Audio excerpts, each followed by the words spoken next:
Well, so yeah, you've talked about the transition to workplace, so I'd love to let's pull that thread a little bit more and talk about skills in an AI future or in an AI present.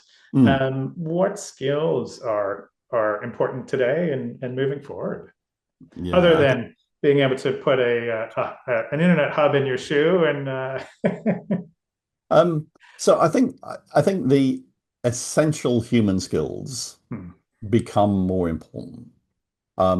Collaboration, communication, critical thinking. Those skills become much more important because I've experienced this frequently.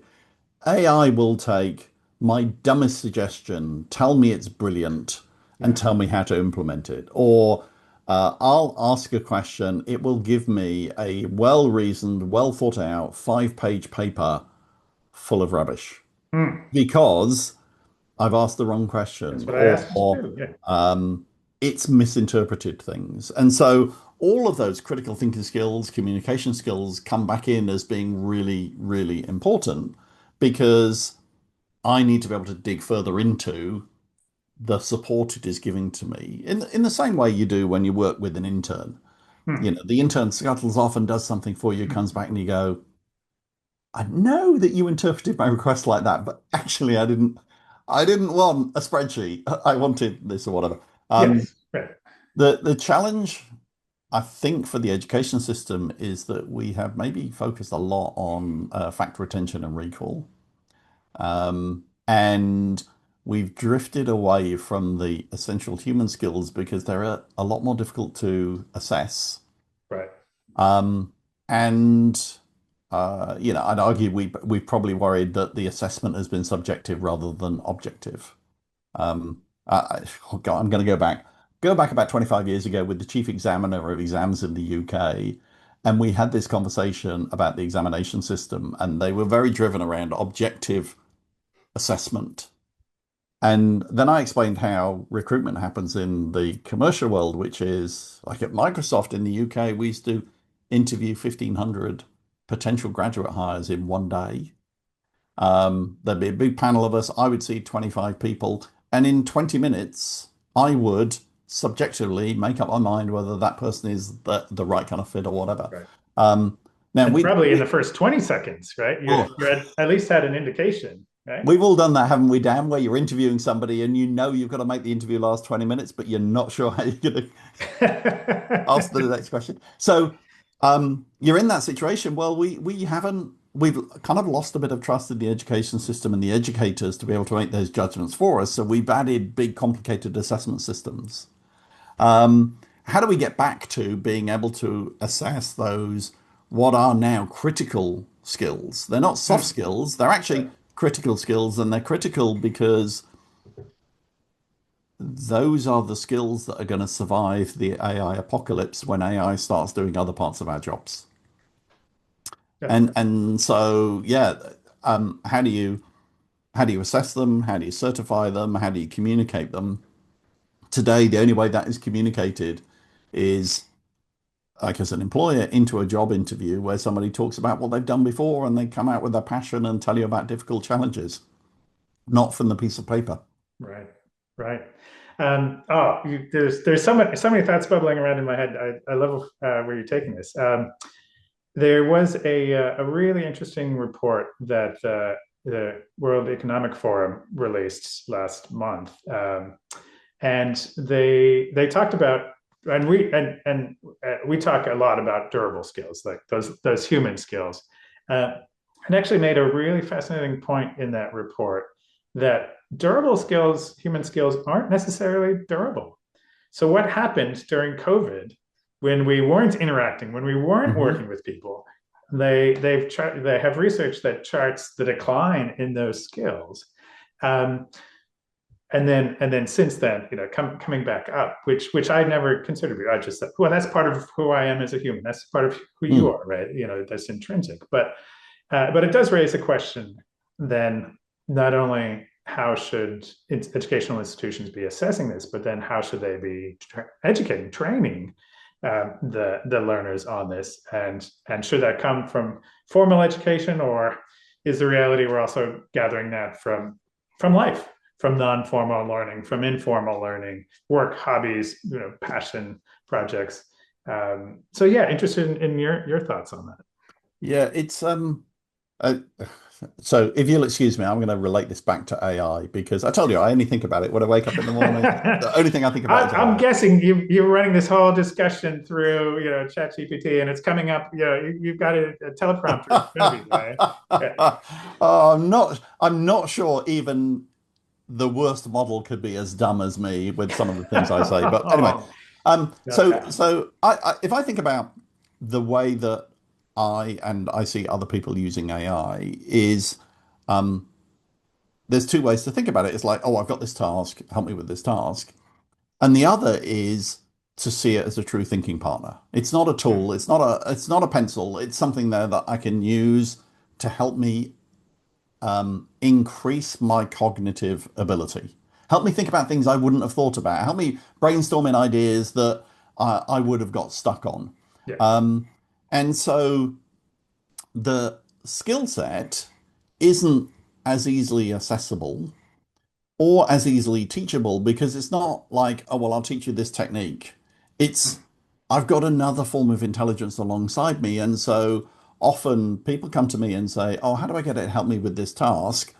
And what they're looking for is a specific rather than something that's generalizable. But actually, it's generalizable because if you know how to do a critical assessment of something, you could apply that to a research paper, your shopping list, your colleague's performance, and so it's exactly the same when you think about AI skills. Is have you got the ability to generalize, or do you know how to do this one task? Help me write this email, or I've got this issue. How do I communicate with people? Hmm. And so that then fits back into it's more like those durable skills, which is a broader set of skills that you can apply in lots of different situations, rather than being a technical skill that you apply to a particular task. It's not a tool like a spanner.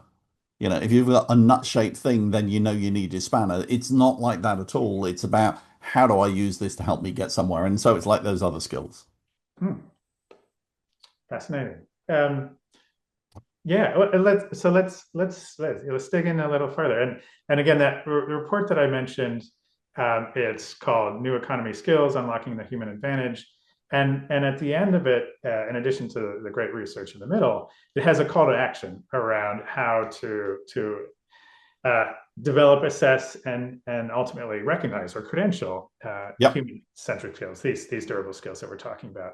And yeah, obviously won't go into all the detail, but they have those three phases: assessment, development, and credentialing, and trying to get a sense of the whole human beyond what they can do in terms of a paper test or Mm. right. So those coming back to some of the points that you made, and basing it around authentic assessment. Um, and then then the actual developing these new economy skills, or the durable skills, and then ultimately capturing evidence and recognizing that. And this is something that's near and dear to my heart at both Edalex and SkillsAware, as you will know. Um, do you yeah do you see AI in all of that? Some of it, it doesn't belong. Yeah, interested. Like you've talked about the tutoring, not Yeah. teaching, but the tutoring. Yeah. So I think that's part of the development of it. But yeah, interested in your thoughts. Yeah. So as just thinking about as an employer, often we use one signal as an indicator of a whole load of other things. Hmm. So an example is how many people write a job ad, and the first requirement on the job ad is a degree. Right. And we all know it's not because the person who needs that job must have a degree. It's because we want to filter out a bunch of people that we think aren't qualified for the job because we don't want 1,000 applicants. We only want 100 to look through. Hmm. And because it gives us a signal that they've probably got the tenacity to get through a university course. Um, it's not actually that we want somebody with a degree. There are jobs where that's required. You know, if you want to be an accountant, you must have this piece of paper. If you want to be a lawyer, you must have this piece of paper. But if you want to be let's take the example. You want to be a chief AI officer, then a piece of paper isn't what you need. So let me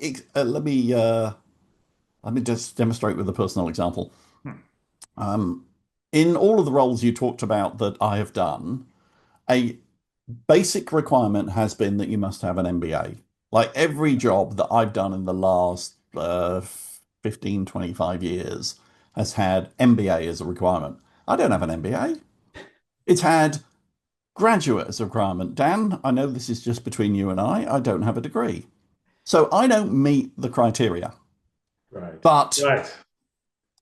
I've very clearly met the criteria to be able to do the job because I've done those jobs. What I find fascinating is I was doing some work with a large financial institution. They were saying we're having difficulty finding candidates. And so I put myself into their candidate system for a job that I could do tomorrow. Hmm. And it took them no less than 20 seconds for the system to say, oh, we don't have anything for you. Right. And Right. I know it's because they checked some lines and I didn't meet those lines. And then it's like, chuck it out. Hmm. So, yeah, the credential system, as opposed to the qualification system, like how does an employer get matched with the person with the right skills? The education certifications have become a proxy for those skills. And I would argue 80% of the people my age do not have a degree. Hmm. If you are my age and you're an indigenous person, you are almost guaranteed. I mean, the proportion is less than 1%. So if you're recruiting Wow. somebody who might be, say, in the age 50 plus, the fact that they didn't do this thing 20, 35 years ago Yeah. isn't relevant. But the fact that you're asking for it automatically is disqualifying the people that you say you want to try and hire. Hmm. So look, if you're not attracted to a new way of credentialing people, then perhaps the risk of using the old way might be an incentive to think about the new way. And and then to answer your question, because you asked a question specifically about AI and its role in that, yeah, wouldn't it be fascinating? Because I think AI could have a role in being able to do more objective assessments of things like communication skills and critical thinking and collaboration than you might have in other ways. And you're certainly going to find a way that will do it much more cost effectively, I think. Yeah. Yeah. No, fascinating, and thank you for sharing your own story. And I think through your tenacity, right? You're an example of someone who has been able to succeed and get around all those obstacles that knowingly or unknowingly employers around the world or have put into place. But yeah, you're part of what is known in the industry as a star, right? Those who are skilled through alternate routes, and in America, that's more than 70 million people, and obviously millions all around the world.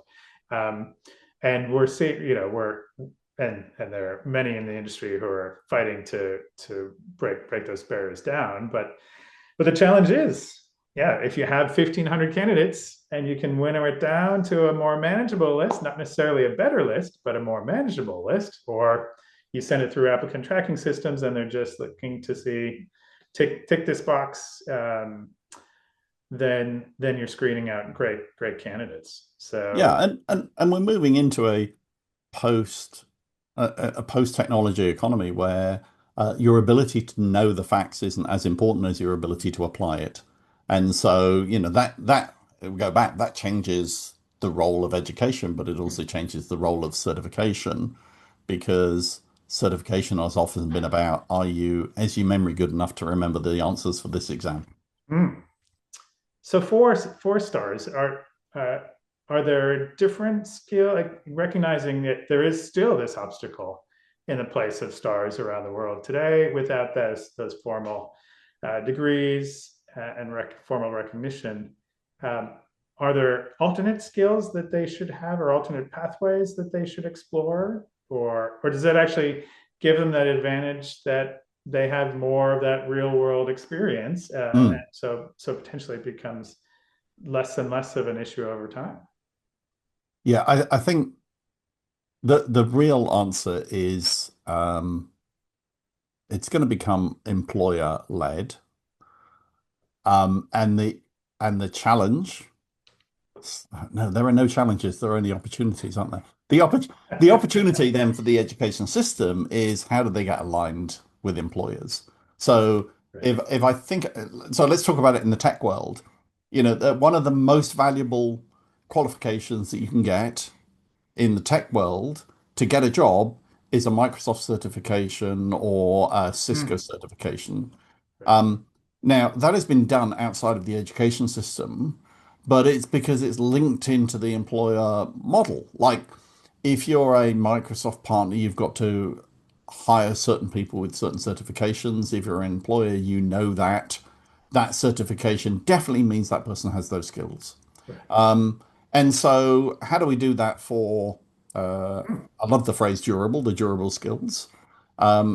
Does the education system and the employer have to come together to say, okay, we can agree what good looks like?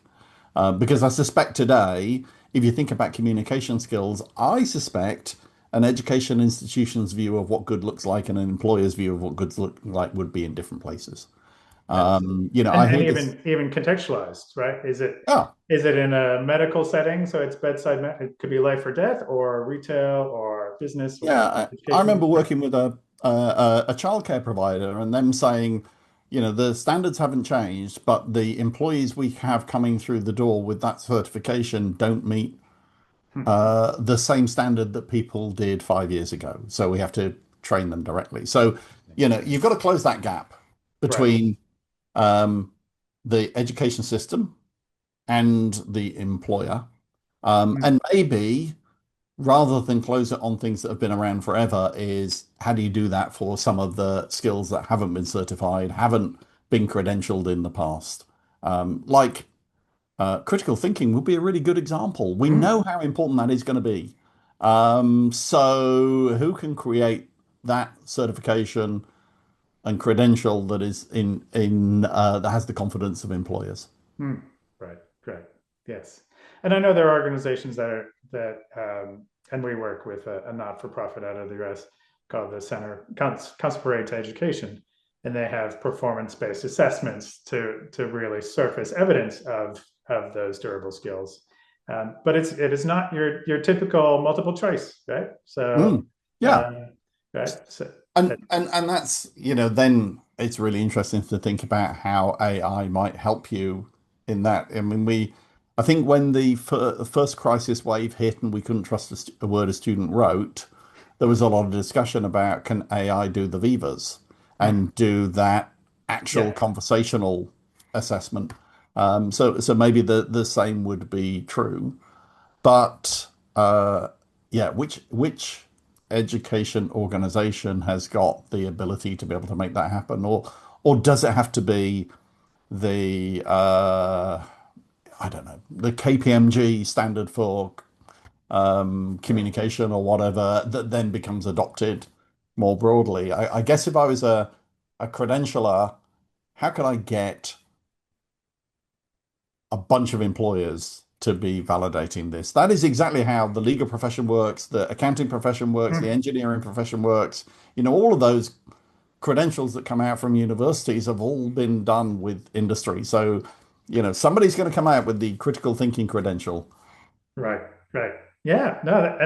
And again, coming back to that World Economic Forum, that they talk about trying to develop or at least agree to standards, even if there are nuances or crosswalks between them. But that these are the skills that we value, and you're absolutely right. Coming back to some of the technical ones, if I see that someone has AWS skills or Azure and they got that certification, that I have trust in that. If someone has just graduated undergraduate and they're going to become a junior programmer, I have, they've likely been taught on computer languages that are 5 years old or older, Mm. right? Um, so there's less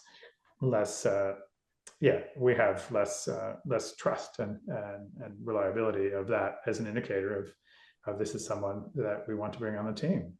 And so then, we've got a double challenge now because we have an challenge around, well, how would we recognize those skills? And then the second challenge is how would we apply AI to help us to recognize those skills when we don't know what AI is, what it can do, how it's changing so fast? Yeah. Gosh, a wicked problem, but I think it's the obvious way to go to say, okay, in 5 years' time, we hope to have a solution to this problem. So what do we do to make us move towards that? You Yeah. can't solve it all today, but you can move in the right direction. So Uh, I think that's very different from the way that we have thought about things in the past, which is we pin everything down. We know everything is knowable before we start the journey. Well, mm, that doesn't happen now. You have to start the journey, and sometimes you don't know. It's a compass, not a map. I can't show you which roads exactly you're going to go on in order to get to that destination. What I can do is say the direction that destination is, and we'll discover some infrastructure as we go. perfect. Now, music to my ears, and yeah, we're very passionate around gathering evidence and providing that insight back to the learner, to the user, but then ultimately mapping against frameworks and models so that there is that guidance, but ultimately um, it's around increasing the awareness throughout the community, right? So for employers, for the learners, for the workers, for the educational institutions, and bringing that whole ecosystem together. And Uh, and a different definition of evidence as well, because I'm sure if I was looking for a credential in strategy and communication, I'd love to submit this conversation and have it assessed as part of evidence. We don't think in that way either, but gee, most people's portfolio is way, way broader than you might traditionally assess. Brilliant. Yeah, great point, Ray.